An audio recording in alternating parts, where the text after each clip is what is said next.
Lecture में हम लोग कैनिजारो रिएक्शन पे बात करेंगे कि कैनिजारो रिएक्शन क्या होती है। कैनिजारो रिएक्शन जो होता है ना, ये एल्डिहाइड देते हैं और ऐसे एल्डिहाइड देते हैं जिनके पास अल्फा हाइड्रोजन जीरो हो। ऐसे एल्डिहाइड जिनके पास अल्फा हाइड्रोजन क्या हो, जीरो। अगर ऐसे एल्डिहाइड का रिएक्शन किसी strong base like concentrate NaOH के साथ करा दें तो एल्डिहाइड का एक मालिक्यूल ऑक्सीडाइज हो जाता है कार्बोक्सिलिक एसिड साल्ट में और उसी एल्डिहाइड का दूसरा मालिक्यूल रिड्यूस हो जाता है अल्कोहल में। क्योंकि एक सेम एल्डिहाइड है और एक मालिक्यूल ऑक्सीडाइज हो रहा है और दूसरा मालिक्यूल रिड्यूस हो रहा है, इसलिए कैनिजारो रिएक्शन एक टाइप की डिस्प्रोपोर्शनेट रिएक्शन होती है। डिस्प्रोपोर्शनेट रिएक्शन का मतलब होता है कि एक मालिक्यूल ऑक्सीडाइज हो जा रहा है और वही मालिक्यूल भी क्या हो जा रहा है, रिड्यूस। तो ऐसे रिएक्शन को हम बोलते हैं डिस्प्रोपोर्शनेट रिएक्शन। तो Cannizzaro reaction is a kind of disproportionate reaction. अक्सर पूछा जाता है कि कैनिजारो रिएक्शन किस टाइप की रिएक्शन है, डिस्प्रोपोर्शनेट रिएक्शन है, क्योंकि सेम मालिक्यूल का ऑक्सीडेशन होता है और उसी मालिक्यूल का रिडक्शन होता है। ऑक्सीडेशन की वजह से कार्बोक्सिलिक एसिड साल्ट बनता है और रिडक्शन की वजह से अल्कोहल बनता है। इसको हम एक एग्जांपल के थ्रू समझने का प्रयास करेंगे।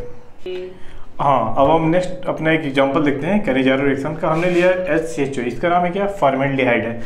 और हम जानते हैं कि फॉर्मेल्डिहाइड में अल्फा हाइड्रोजन कितना होता है, जीरो। इसमें अल्फा हाइड्रोजन है जीरो और इसका रिएक्शन हम कॉन्सनट्रेट NaOH के साथ करा रहे हैं। तो ये कौन सी रिएक्शन देगा, कैनिजारो रिएक्शन देगा। तो हम जानते हैं कि कैनिजारो रिएक्शन में अच्छे यहाँ पे हमने मालिक्यूल कितना लिया है, इसका 2 लिया है।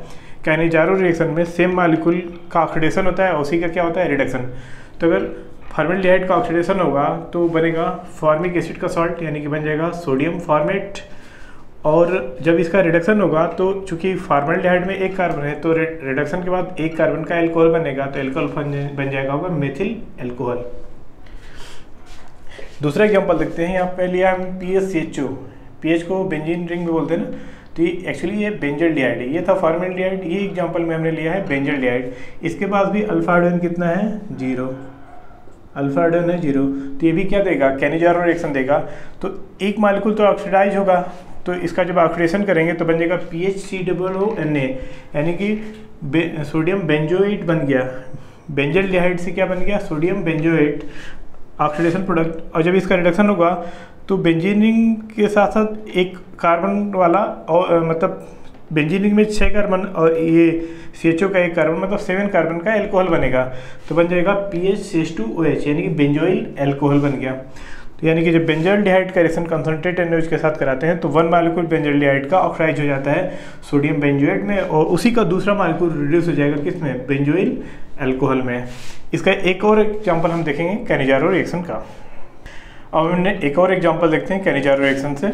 ये हमने लिखा है CH3 का थ्राइस CHO, ये कोई एल्डिहाइड दिख रहा है हमें।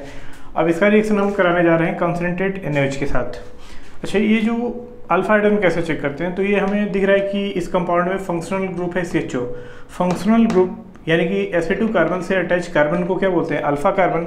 और चूंकि इस कार्बन के पास कोई हाइड्रोजन नहीं है तो अल्फा हाइड्रोजन क्या हो गया, जीरो। इसके पास अल्फा हाइड्रोजन नहीं है, इसलिए कौन सा रिएक्शन देगा, कैनिजारो। और कैनिजारो में होता क्या है, ये CHO पार्ट जो होता है ना, वही ऑक्सीडाइज होकर क्या बनाता है, कार्बोक्सिलिक एसिड साल्ट। तो बन जाएगा CH3 का थ्राइस COONA और यही जो है बेंजल्डिहाइड का दूसरा मालिक्यूल रिड्यूस हो जाएगा। तो ये जो CHO वाला पार्ट है वो किसमें रिड्यूस हो जाएगा, CH2OH में। तो CH2OH आ गया। तो इस तरह से हमने देखा कि कैनिजारो रिएक्शन कैसे प्रोसीड करती है। ओके।